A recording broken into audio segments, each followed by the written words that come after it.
आज हम उस अभिनेत्री की कहानी सुनाने जा रहे हैं जिसने 90 के दशक में कोहराम मचा कर रख दिया था, जिसने अपने डांस से लोगों को अपना दीवाना बना लिया था। एक्टर से भी ज्यादा ये अभिनेत्री फीस चार्ज किया करती थी। चलिए जानते हैं ये अभिनेत्री कौन थी।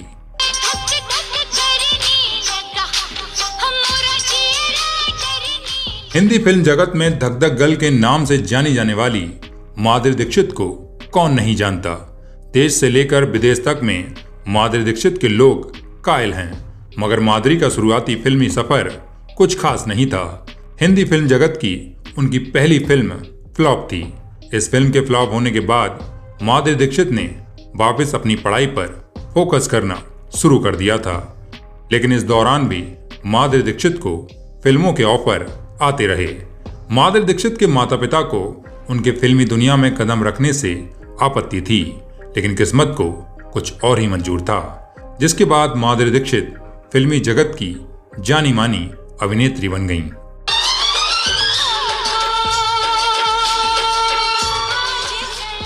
पंद्रह मई 1967 को मुंबई के एक मराठी ब्राह्मण परिवार में जन्मी माधुरी दीक्षित बचपन से ही डॉक्टर बनना चाहती थीं, लेकिन किस्मत को कुछ और ही मंजूर था। माधुरी दीक्षित महज 16-17 साल की थीं, तो उस वक्त उन्हें एक फिल्म का ऑफर मिला था। माधुरी ने 12वीं के एग्जाम दिए थे और उस समय उनकी छुट्टियां पड़ी हुई थीं। इसी दौरान माधुरी को उनके जीवन की पहली फिल्म का ऑफर आया। माधुरी दीक्षित या फिर उनके परिवार का फिल्मी जगत से दूर दूर तक कोई नाता नहीं था, मगर फिर भी माधुरी को 12वीं कक्षा के एग्जाम देने के बाद ही हिंदी फिल्म का ऑफर मिल गया। एक इंटरव्यू में माधुरी दीक्षित द्वारा अपनी पहली फिल्म के लिए मिले ऑफर के बारे में जिक्र किया गया था। ये किस्सा काफी दिलचस्प था। माधुरी द्वारा बताया गया था कि जब उन्होंने 12वीं के एग्जाम दिए तो उसके बाद छुट्टियां पड़ने पर वह घर पर खाली बैठी हुई थीं। इन्हीं छुट्टियों में उन्हें राजश्री प्रोडक्शन से फिल्म अबोध के लिए ऑफर आया। दरअसल फिल्म अबोध के लिए डायरेक्टर हीरेन नाग को एक मासूम चेहरे की तलाश थी। माधुरी दीक्षित अपने स्कूल में प्ले और डांसिंग में हमेशा आगे रहती थीं। वहीं दूसरी ओर माधुरी दीक्षित की बड़ी बहन की एक दोस्त के पिता राजश्री प्रोडक्शन के साथ जुड़े हुए थे, जिसके कारण डायरेक्टर हीरेन नाग को माधुरी के बारे में पता चला और उन्होंने अपनी फिल्म अबोध में माधुरी को काम करने का मौका दिया। आपको बता दें कि जब माधुरी दीक्षित को फिल्म अबोध में काम करने का मौका मिला तो माधुरी दीक्षित के पिता शंकर दीक्षित द्वारा माधुरी को फिल्मों में काम करने के लिए मना कर दिया गया था, लेकिन बाद में उन्हें कई बार मनाने के बाद शंकर दीक्षित मान गए और फिर माधुरी दीक्षित फिल्म अबोध के लिए स्क्रीन टेस्ट देने के लिए चली गईं। और हैरानी की बात तो ये रही कि पहली ही बार में माधुरी दीक्षित स्क्रीनिंग के लिए सिलेक्ट भी हो गईं। फिल्म की शूटिंग शुरू हुई और 1984 में माधुरी दीक्षित की डेब्यू फिल्म अबोध रिलीज हो गई, लेकिन दुर्भाग्यवश ये फिल्म फ्लॉप हो गई। अपनी पहली फिल्म के फ्लॉप होने के बाद माधुरी ने दोबारा अपनी पढ़ाई पर ध्यान देना शुरू कर दिया, लेकिन इस दौरान भी माधुरी के पास लगातार फिल्मों के ऑफर आ ही रहे थे। भले ही उनकी पहली फिल्म फ्लॉप हुई हो, मगर सभी को उनका काम बेहद पसंद आया था और यही वजह थी उनको लगातार फिल्मों के ऑफर भी आ रहे थे। माधुरी दीक्षित के फिल्मी करियर को नई उड़ान देने वाले शख्स थे सुहास घई। भले ही माधुरी दीक्षित की पहली फिल्म अबोध फ्लॉप रही हो, लेकिन माधुरी दीक्षित फिल्म जगत से कभी कटी नहीं और देखते ही देखते माधुरी दीक्षित ने हिंदी फिल्म जगत में अपना ऐसा सिक्का जमाया कि आज भी कोई उनके मुकाबले में नहीं है। और माधुरी दीक्षित को जो पहचान दिलाने में सुहास घई का बड़ा हाथ रहा है। भले ही वह माधुरी दीक्षित को फिल्मी जगत में ना लाए हों, मगर उन्होंने माधुरी को कुछ ऐसे अवसर दिए जिसमें माधुरी का हिंदी फिल्मी जगत में नाम होने लगा। सबसे पहले सुहास घई द्वारा माधुरी को एक डांस सीक्वेंस के लिए कास्ट किया गया, जो कि कर्मा फिल्म में था, मगर बाद में फिल्म से इस डांस सीक्वेंस को हटा दिया गया था। लेकिन सुहास घई द्वारा माधुरी दीक्षित से ये वादा किया गया कि वह माधुरी को अपनी दूसरी फिल्म में जरूर रोल देंगे। इसके बाद सुहास घई द्वारा माधुरी दीक्षित को फिल्म उत्तर दक्षिण में कास्ट किया गया, लेकिन ये फिल्म भी पर्दे पर ज्यादा ना चल पाई, मगर कहीं ना कहीं सुहासघई माधुरी दीक्षित के हुनर को पहचान गए थे, जिसके बाद उन्होंने माधुरी दीक्षित को एक और मौका दिया और फिर माधुरी नजर आई सुहासघई की अगली फिल्म राम लखन में, जिसमें उनके साथ मुख्य किरदार में थे अनिल कपूर, जैकी श्रॉफ और डिम्पल कपाड़िया।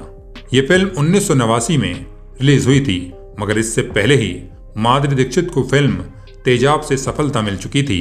फिल्म तेजाब का निर्देशन एन चंद्रा द्वारा किया गया था, जो 1988 की सबसे हिट फिल्म थी।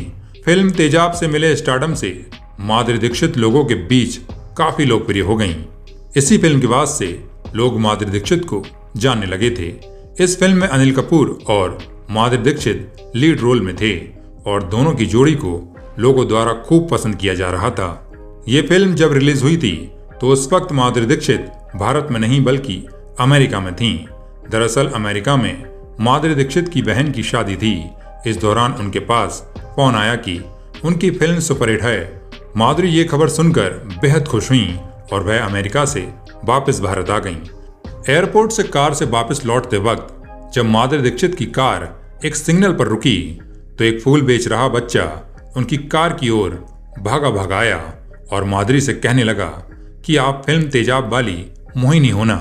जब माधुरी दीक्षित ने एक बच्चे के मुख से अपने किरदार का नाम सुना तो वह अचंभित हो गईं, क्योंकि इससे पहले माधुरी दीक्षित को कोई नहीं पहचानता था। माधुरी ने बच्चे को बताया कि वो ही मोहिनी है। इसके बाद बच्चे ने माधुरी दीक्षित को एक कागज दिया और उनसे उनका ऑटोग्राफ मांगा। आपको बता दें कि यह माधुरी दीक्षित की जिंदगी का पहला ऑटोग्राफ था जो उन्होंने एक बच्चे को दिया था।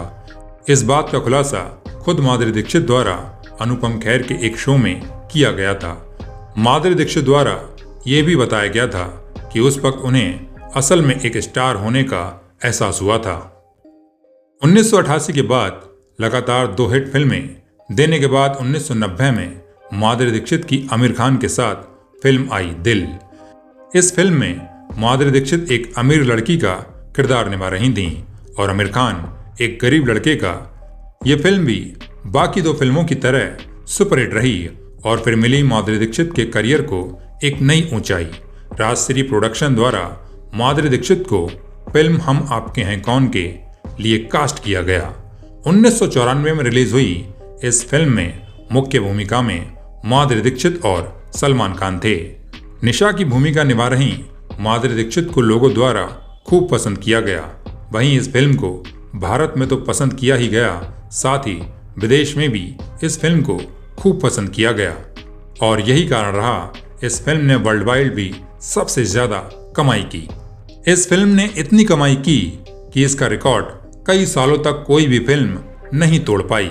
इस फिल्म के रिलीज होने के 7 साल बाद जब 2002 में सनी देओल और अमीषा पटेल की गदर फिल्म आई, तब जाकर इस फिल्म का रिकॉर्ड टूटा। फिल्म हम आपके हैं कौन में मुख्य भूमिका में सलमान खान और माधुरी दीक्षित थे। इसके अलावा फिल्म में रेणुका साहनी, आलोक नाथ, मोनीश बहल और अनुपम खेर फिल्म में दमदार एक्टिंग करते नजर आए। इस फिल्म के बाद से माधुरी दीक्षित को हिंदी फिल्म जगत की सफल अभिनेत्रियों में गिना जाने लगा और इसके बाद माधुरी दीक्षित ने एक के बाद एक कई हिट फिल्में दी। हिंदी फिल्म जगत में अपना बेहतरीन योगदान देने के बाद से ही माधुरी दीक्षित आज की सभी अभिनेत्रियों के लिए आदर्श बन चुकी हैं। अपने काम से माधुरी दीक्षित ने हिंदी फिल्म जगत में अपनी छवि एक बेहतरीन अदाकारा के साथ साथ एक सुपरहिट डांसर के रूप में भी स्थापित की। 90 के दशक में तो माधुरी दीक्षित का स्टारडम आसमान की ऊंचाइयां छू रहा था। उन्होंने अपने फिल्मी सफर में कई हिट फिल्में दी और इन हिट फिल्मों में से 17 फिल्में तो उन्होंने केवल अनिल कपूर के साथ की थीं, जिनकी जोड़ी को दर्शक द्वारा खूब पसंद किया जा रहा था। माधुरी दीक्षित की कई हिट फिल्मों में से कुछ फिल्में थीं जिनका नाम कुछ इस प्रकार है: राम लखन, हम आपके हैं कौन, किशन कन्हैया, परिंदा, बेटा, दिल तो पागल है, त्रिदेव, देवदास, खलनायक, पुकार, साजन आदि। माधुरी दीक्षित के अभिनय को लोग इतना पसंद करते थे कि वह भारतीयों के साथ साथ पाकिस्तानियों की भी दिल की धड़कन बन चुकी थीं। इस बात से जुड़ा एक किस्सा भी है। जिस वक्त भारत और पाकिस्तान के बीच युद्ध छिड़ा था तो उस समय कुछ पाकिस्तानियों ने कहा था कि वह कश्मीर छोड़ देंगे अगर भारत उन्हें माधुरी दीक्षित को दे दे। हम आपके हैं कौन फिल्म के लिए माधुरी दीक्षित ने सबसे ज्यादा फीस ली थी, जो कि करीब 3 करोड़ रुपए थे। माधुरी दीक्षित हिंदी फिल्म जगत की वो अभिनेत्री हैं जिनका नाम 13 बार फिल्म फेयर पुरस्कार में नामांकन हुआ और इनमें से 4 बार वह ये पुरस्कार जीत चुकी हैं। इसके साथ ही माधुरी दीक्षित हिंदी फिल्म जगत की इकलौती ऐसी अभिनेत्री हैं जिन्हें फिल्म देवदास के एक गाने के लिए पंडित बिरजू महाराज द्वारा कोरियोग्राफ किया गया था। चलिए दोस्तों, अब हम आपको बताते हैं माधुरी दीक्षित की लव लाइफ के बारे में। वैसे तो माधुरी दीक्षित की लव लाइफ में कई उतार चढ़ाव रहे हैं और हम आपको उन्हीं के बारे में बताने जा रहे हैं। हिंदी फिल्म जगत में माधुरी दीक्षित का नाम एक समय पर संजय दत्त के साथ भी जोड़ा गया था। बताया जाता है कि फिल्म साजन के समय पर माधुरी दीक्षित और संजय दत्त एक दूसरे के काफी करीब आ गए थे, मगर दोनों का ये रिश्ता ज्यादा समय तक चल नहीं पाया, फिर दोनों एक दूसरे से अलग हो गए। इसके बाद माधुरी दीक्षित अपना दिल क्रिकेटर अजय जडेजा को दे बैठी थीं। मीडिया रिपोर्ट्स की माने तो दोनों का प्यार एक फोटोशूट के दौरान परवान चढ़ा और दोनों की कई रोमांटिक तस्वीरों ने भी लोगों का ध्यान अपनी ओर खींचा। दोनों के बीच इतना प्यार था कि माधुरी अपना सब कुछ छोड़ने को तैयार थीं। यहाँ तक कि माधुरी दीक्षित ने अजय जडेजा को हिंदी फिल्म जगत में लाने के लिए कई निर्माताओं से बात तक की थी। आखिर क्यों नहीं हो पाई माधुरी दीक्षित और अजय जडेजा की शादी? माधुरी दीक्षित और अजय जडेजा की शादी के बीच कई अड़चनें आईं। ये अटकलें कभी अजय जडेजा के परिवार की ओर से उत्पन्न हुईं तो कभी माधुरी दीक्षित के परिवार की ओर से। दरअसल अजय जडेजा एक शाही परिवार से ताल्लुक रखते हैं और माधुरी दीक्षित एक साधारण मराठी ब्राह्मण परिवार से। यही वजह थी कि अजय जडेजा के परिवार वाले इन दोनों के रिश्ते के खिलाफ थे।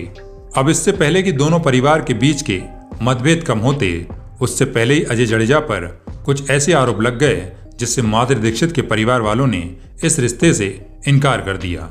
दरअसल अजय जडेजा पर मोहम्मद अजरुद्दीन के साथ मिलकर मैच फिक्सिंग के आरोप लगे थे, जिसके कारण उनके मैच खेलने पर 5 साल के लिए बैन लगा दिया गया था। और यही कारण था कि माधुरी दीक्षित के परिवार वालों ने माधुरी की शादी अजय जडेजा के साथ नहीं होने दी। हालांकि साल 2003 में जडेजा पर लगे बैन को दिल्ली हाईकोर्ट द्वारा हटा दिया गया था। श्रीराम माधव से कैसे हुई माधुरी दीक्षित की शादी? डॉक्टर श्रीराम माधव नैने द्वारा फिल्म फेयर को दिए गए एक इंटरव्यू में उन्होंने इस बात का खुलासा किया कि उनकी शादी अरेंज मैरिज नहीं बल्कि लव मैरिज है।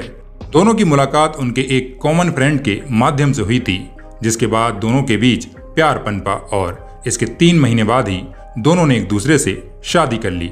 माधुरी और डॉक्टर नैने की शादी 17 अक्टूबर 1999 को अमेरिका में एक निजी समारोह में हुई। इसके बाद दोनों हनीमून के लिए हवाई द्वीप गए और फिर दीक्षित परिवार द्वारा भारत में शादी का एक भव्य रिसेप्शन दिया गया, जिसमें हिंदी फिल्म जगत की कई जानी मानी हस्तियों ने शिरकत की। शादी के बाद माधुरी दीक्षित ने फिल्मी जगत से दूरी बना ली थी। वह अमेरिका में एक आम हाउसवाइफ की जिंदगी जी रही थीं और इसे एंजॉय भी कर रही थीं। इसके बाद 2003 में माधुरी दीक्षित और डॉक्टर नैने की पहली संतान हुई, जो कि बेटा है। इसके 2 साल बाद उन्हें दूसरी संतान हुई, वो भी बेटा ही हुआ। ऐसे इनकी फैमिली पूरी हुई। फिल्मी जगत से कई सालों का ब्रेक लेने के बाद माधुरी दीक्षित ने साल 2007 में आजा नचले फिल्म से कमबैक किया, मगर ये फिल्म चली नहीं। इसके बाद माधुरी दीक्षित ने फिल्म डेढ़ इश्क किया और गुलाब गैंग जैसी फिल्मों में काम किया, मगर ये फिल्में भी बॉक्स ऑफिस में ज्यादा कुछ कमाल नहीं कर पाईं।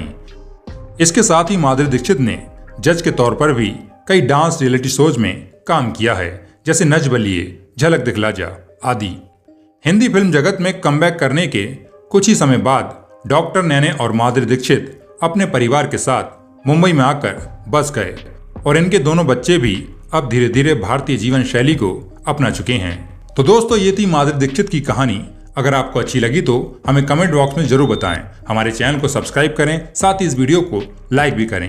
मिलते हैं नेक्स्ट वीडियो में, तब तक आप अपना ख्याल रखिए, स्वस्थ रहिए। धन्यवाद।